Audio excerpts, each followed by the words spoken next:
Coonville. You're on your way to Coonville. You got your job, you got your diplomas, and you got your intelligence together, and now you got accepted into the corporation institutions, the companies, all of these big grand businesses that has finally allowed you in.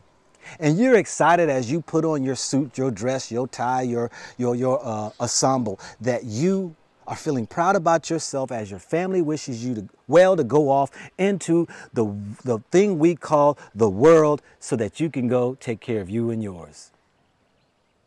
And all of a sudden now, you have come to a place that you realize, I'm in a place I gotta fit in.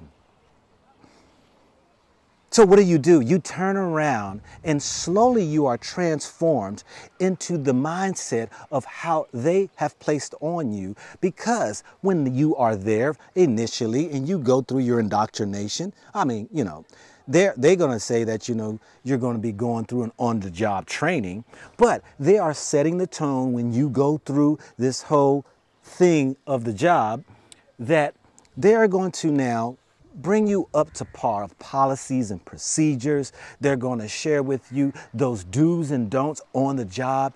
And you have to show that you are accepting and receiving these conditions in doing this job. So what do? Well, take it from me, 55 years old. I've worked in the so-called civilian sector. I've been in the military for 20 years, and I've also worked out here and for some companies and for some institutions and for some systems that I get how the game is worked.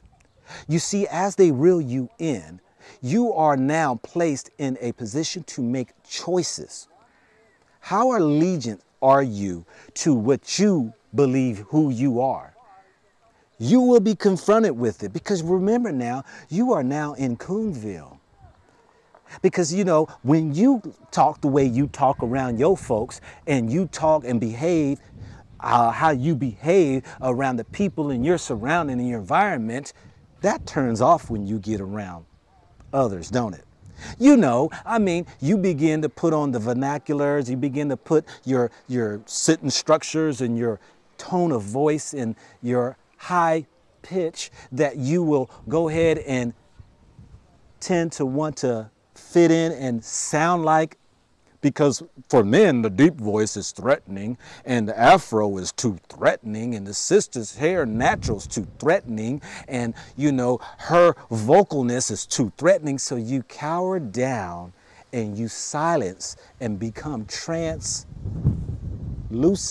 if you will, transparent, or like a jellyfish, no backbone. To a degree to where now you're pliable, because you are going to be confronted about where your allegiance is. Of course, this is Coonville. Every joke I tell or every joke they tell, you're going to kind of do a fake laugh. When they ask you about something and you either have no knowledge of, you will act like you know it. But you will silently hold your position, your opinion, because you are afraid if you even voice it, that you will be looked upon as different. So you pipe down, be quiet, and you begin to watch some treatments, one against another, happening within the workplace. And of course, because you just bought your house or got into your apartment on a 1-year lease, you just bought your car and you established some bills, you are too afraid to open your mouth, especially at this moment in time, new on the block. Come on, this is Coonville. So you watch as they treat others of your color and you decide that,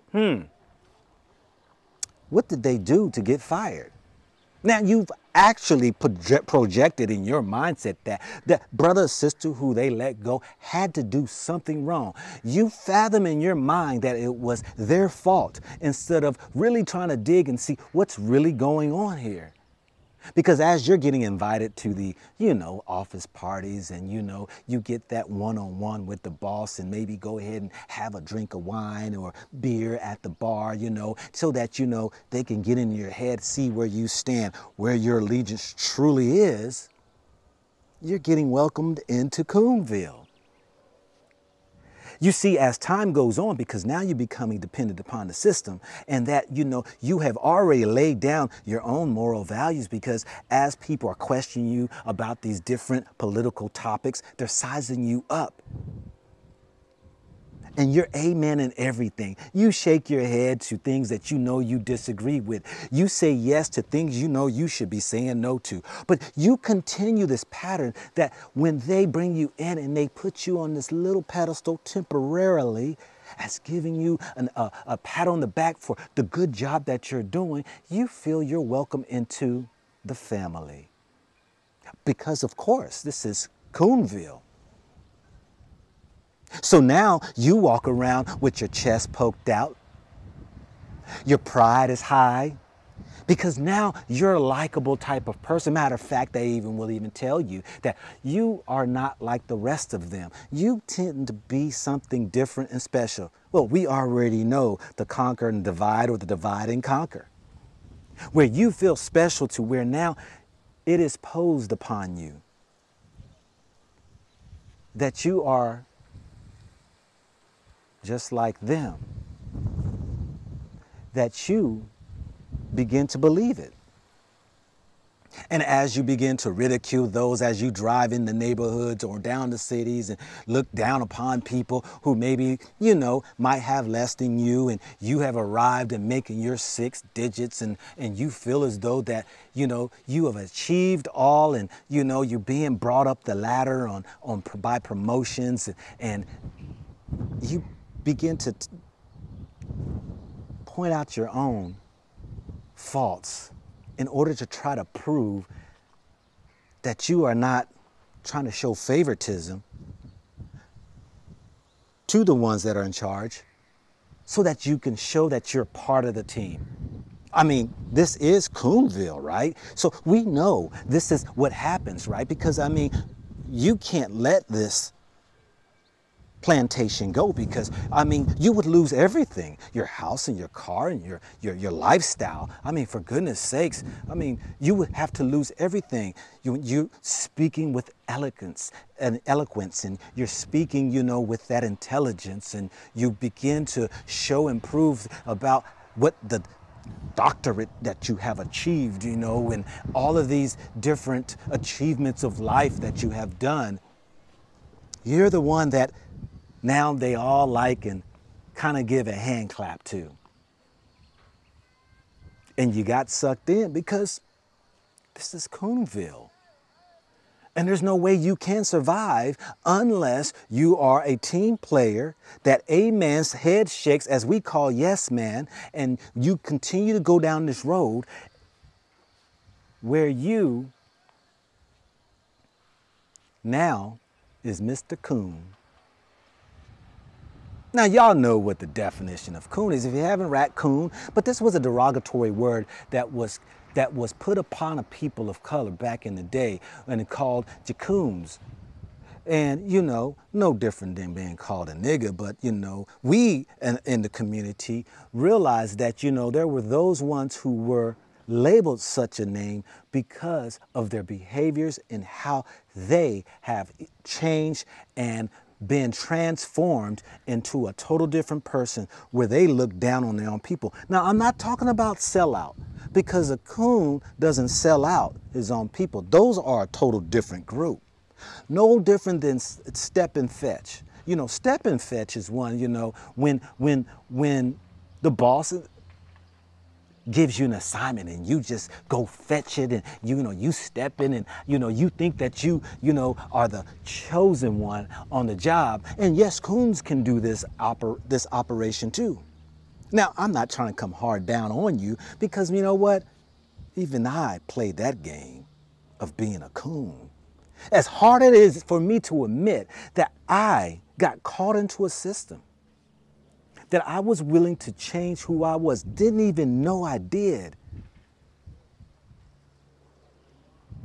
It was hard because, you know, the conversation I had with a young man the other day, and he asked me about, did I ever get sucked in and be lost and thought I was part of the team and all that? For 20 years almost in the military I did. And I've met so many people who get caught up in it, because you can't tell me that you haven't zipped your lip on some matters that you didn't even speak up, that you laughed at jokes that weren't even funny just to go ahead and appease somebody, that you even was doing all you could to prove that you are smart, witty, and better than any of your other folks in order to look good in the eyes of those who are above. Now, if you sitting here saying, nope, not me, not me, not me, well, I'll tell you this right here. Well, you must be very special working in a system, in an institution, a corporation that requires you to submit to the demands of what it is that they want from you. Now, that's not to say that, you know, we can't grow and mature and understand when your eyes open up that, wow, I have behaved in a fashion all because I was trying to be part of. I was trying to fit in. I just wanted to get what was rightfully mine. So many of us, if you're working in one of those entities, I can guarantee you, to certain degrees, you have performed at that level. Now, you might ask, okay, Go Black, so what's your whole point here? What are you saying? I'm saying this right here. If you can be open and honest with yourself and really, truly look within to see how are you behaving, and if, and only if, you come to a conclusion that the things that I described you have partaked in, you are on the road of success. Because when you rediscover really who you are, and you can really start now to live free and being who you are honestly, instead of trying to perform and behave so you could be accepted, you actually flow freer. You actually will walk into your destiny. You will actually be able to achieve more.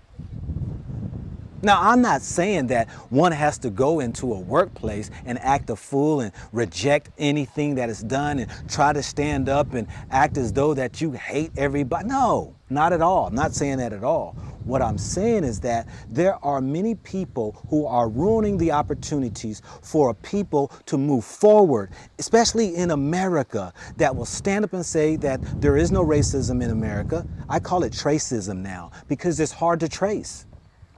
This tracism is something that is live and well, but there are people who stand in the middle who will stand there because they are in Coonville and will sit there and say, this is not happening. There are people who will stand there and put a blind eye when somebody's mistreated. It don't even have to be you're black. It could be a person who's white, oriental, or what have you. And because you are so afraid of your own, you can sit there and allow discrimination happen to even other people and still thinking you are doing right. It could be sexism, it could be gender, it could be whatever it is that you are playing it safe, but you are keeping the so-called, for our people, the movement for whether it is for a betterment of justice, reparations, whether it is for, you know, for us to be in our rightful positions without these programs of trying to just, you know, place one or two in these places and everybody else don't get a shot. But when you're in Coonville, stuck in a mentality, you're an enemy towards a cause to make things better for all.